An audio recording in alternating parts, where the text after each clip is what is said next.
healthcare system in Nigeria and in the US. My heart bled, and I said, God, why are you so unfair to us in developing countries?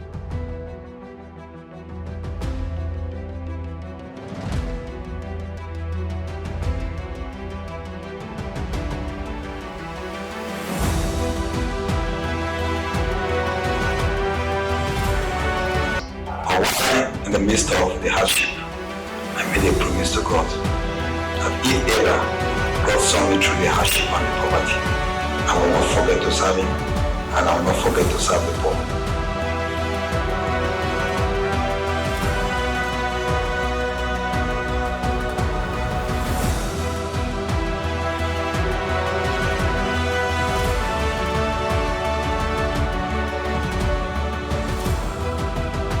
Any form of surgery in fetal life, any form, minor, major, 1,000 naira.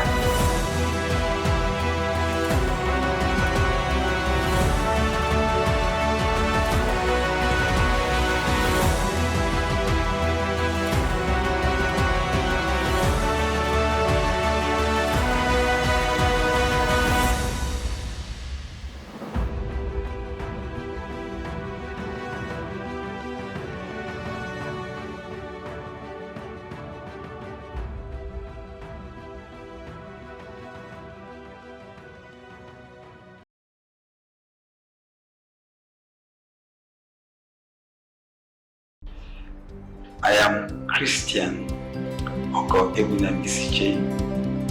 I'm currently a professor of chemical pathology with the University of Jos and also a consultant chemical pathologist with Jos University Teaching Hospital, and also the founder of Faith and Life Foundation in Jos.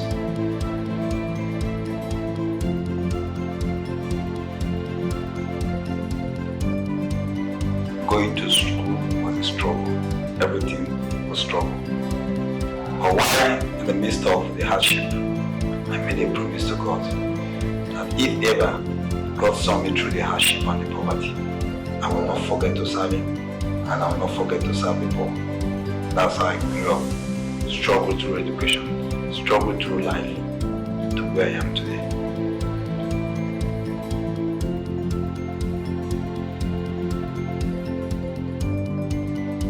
During the CMDA program, Fellowship of Christian Medical Doctors and CCMES program, I kept asking myself, I would like to be involved in God's work. As I was a graduate in my final year, I made up my mind, either pediatrics or chemical pathology. And as I grew up, I found pediatrics more hectic, and so I ended up as a chemical pathologist. And I have no regrets, and I'm happy I did.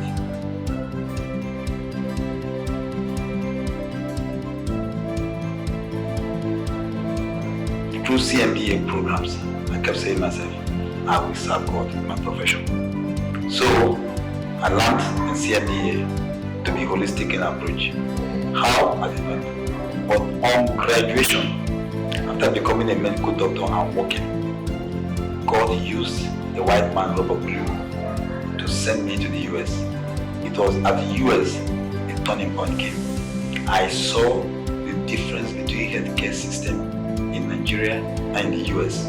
My heart bled, and I said, God, why are you so unfair to us in developing countries? And God said to me, you can make a difference. I didn't understand to at that point. Just very early in my career after graduation, when I had through Robert Blue a forgotten grant to go to US. So that difference in healthcare in developing country and developed country, that turned it around. And at that point, in 1996, I had to come back to Nigeria to think of what to do. I began Faith and Life as an act of faith, and I promised to God that I will help those who are poor. So when I returned from the US, I didn't know what to do. But God used one man called 𝐼𝐻𝐻 to give me a property free of charge to start. So it was a 4-bedroom flat. One room was consulting clinic, one room was counseling clinic, one room was minor theater, and one room was admission. All 4 began. I was ashamed to call it a clinic or hospital, even as God spoke. So I called it Faith and Life Counseling Center. But as it grew, God proved Himself true. Myself a liar. It became truly a clinic and hospital. and today is a full-fledged hospital that competes with tertiary institutions like teaching hospitals, well-equipped, endoscopy, laparoscopic surgery, fibroscan, just name it. So it's just about God. That's how it began. When along the line, I discovered the need there should be more than a hospital. The patients that we saw and that we still see are very poor patients. So they ask for money extra. We can't afford to give them money. So we rather teach them how to fish than give them fish. So empowerment programs came in, sewing, knitting, computer, catering, and so on. So when we have patients who are indigent, apart from treating them, taking care of them, to meet their needs, we send them to empowerment programs. And in our empowerment programs are embedded discipleship program. So by the time they come out, they learn skills. And some of them even support us. So that's how Federal began. Now it's a comprehensive,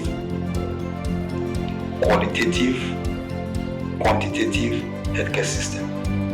So basically, we cover almost everything. Why? We don't want to lose our patients. When you refer them out, that's the end. They don't have money, they stop there. So we try as much as possible to offer as many services as possible to limit their referral out, so that we can have opportunity to share Christ continually to disciple them. Very few occasions that we refer. Those few occasions some will be critical, we don't have facilities, but we're growing.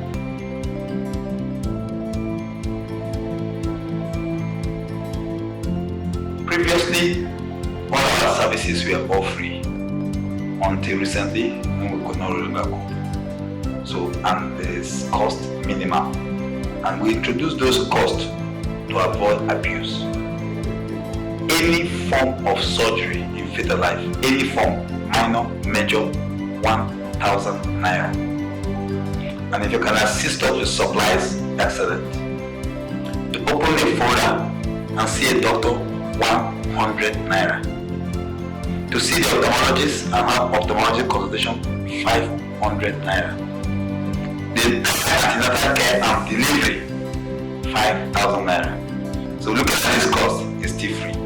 And this costs were recently introduced to cut down costs and also to limit abuse.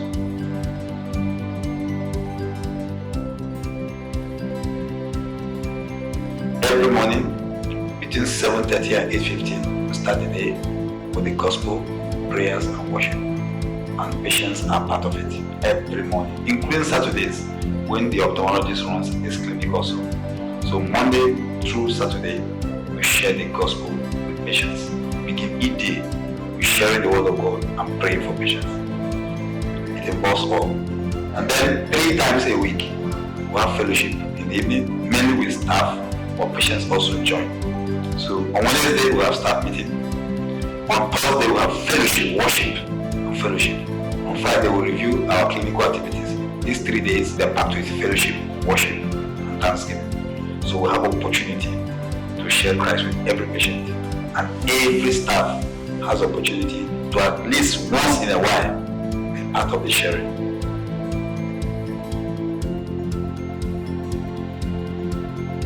When I was younger, I had like 5 jobs, all in an attempt to get funding to also support fetal life. There was not much in conflict. I worked with Jos University Teaching Hospital as consultant chemical pathologist.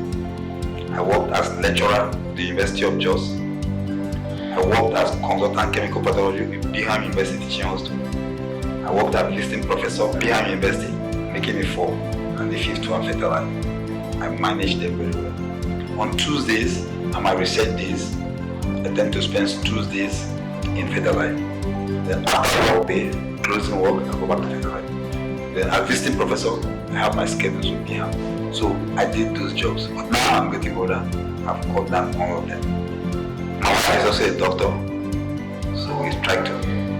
Weekends are solely for the family. Once it's Friday through Sunday, 100% family. My wife, my children, we must all have time weekends.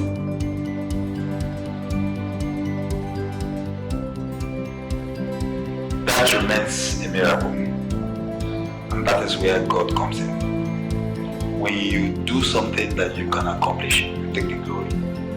but you do something you cannot accomplish, God takes the glory. So how the life is wrong must be God. God takes the glory. But I tell you, number one, very early in the foundation of Faith Alive, in a miraculous way, I got the 𝐵EFA grant, President's Emergency Fund for AIDS Relief, because of the number of HIV patients that I have.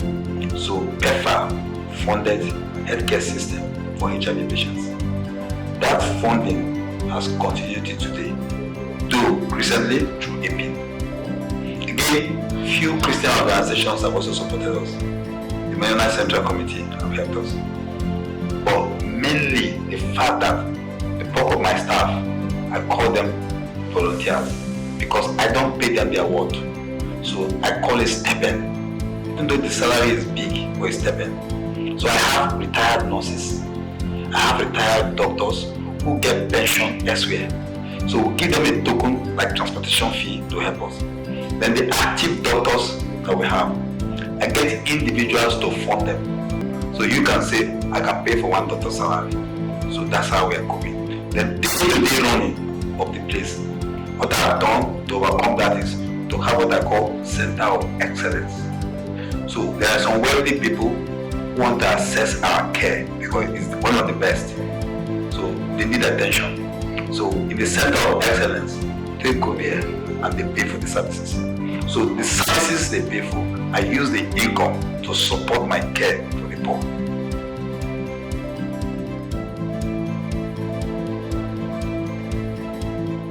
One thing that keeps me going is the price Jesus Christ paid for me. I'm yet to pay that equivalent of that price any human being. So why should I give up? Why should I say no? So I'm grateful. When time I get discouraged, I look at what somebody did for me. I'm encouraged by that person to continue.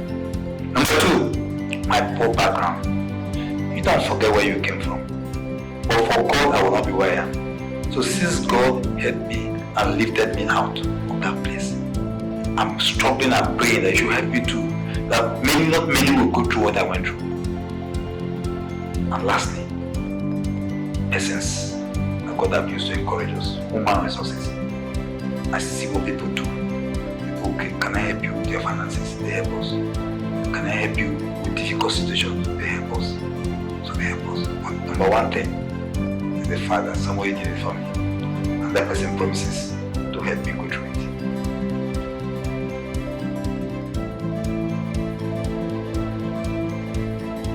So number one challenge that I've had is human resources.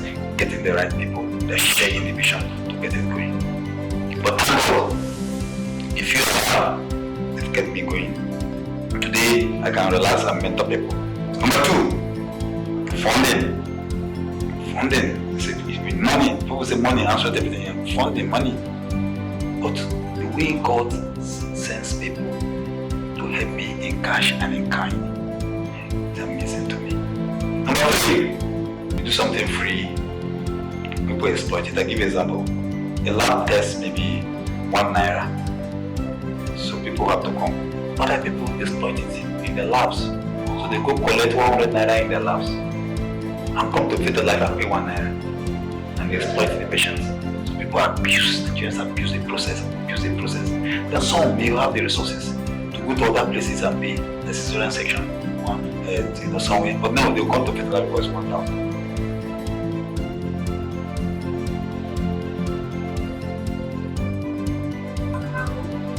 Prophet 𝐒𝐨 has given me that chance, he has given me that opportunity. I regard him as a father, as a mentor, as a teacher, as a brother, as a colleague. He calls you. And he has given me the opportunity to manage this big organization. I've been able to grow under him. He has been able to tutor me in so many aspects: family life, medical life, and so many other places where I've seen relationship built from years to years up until this day. So he is somebody you can always call on to, and he hears you. He hears your problems and helps you in areas where he can help you. And if he doesn't, you say he will link you up to God. And that's the basic where one is able to have such a father to run to. So Prophet 𝐒𝐨 is is a mentor you can call at any point in time. He has impacted in the life of so many young people by establishing an empowerment center where he trains young people on different skills that they acquire and go out and become something good, and they come back every time to tell him thank you. So I can't say it all, what he has done. He is a great father. He's always available. Some people can be there, but they will never be available. But he's always available, he's always accessible. He is always there. He believes that when you affect lives for Christ, you have done your mission on earth. He also believes that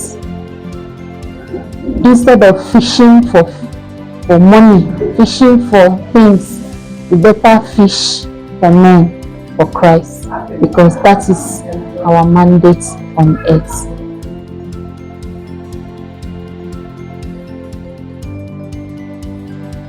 My dream for Faith Alive is to see a Faith Alive teaching hospital. I want to see a 100% Christian hospital that practices all that CMDA believes in: politics, 𝐶𝐾𝐾, soul, spirit, and body. That's what I want to see. Where Christian doctors will come 100% share their faith. Where Christian doctors will come, apply medicine, apply spiritual tools. That's my dream. 100% Christian teaching hospital. And there are people, whether you are rich or whether you are poor, you can have access to that hospital as a teaching hospital. Doctors will come, do residency. Doctors will come, do house job, and freely, 100% freely, practice what they believe in. That's my dream.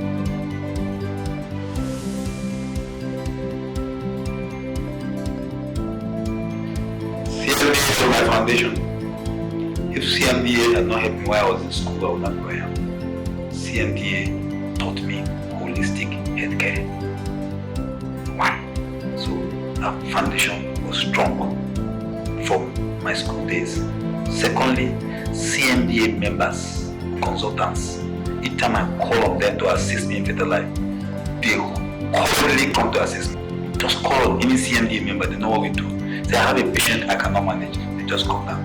So CMDA has helped me as a foundation, build my foundation. And CMDA staff who are specialists in their area, they know we don't charge patients. Anytime you call on them, they willingly come to offer their services. So CMDA, I'm glad I'm a member of CMDA, help me with my foundation. And today, staff who are doctors elsewhere, they come over to help us. And recently now, CMDA is giving me young doctors as coppers.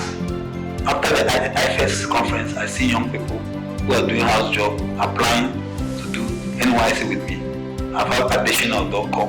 I've got many of them come. I'm glad I'm a member of CMDA.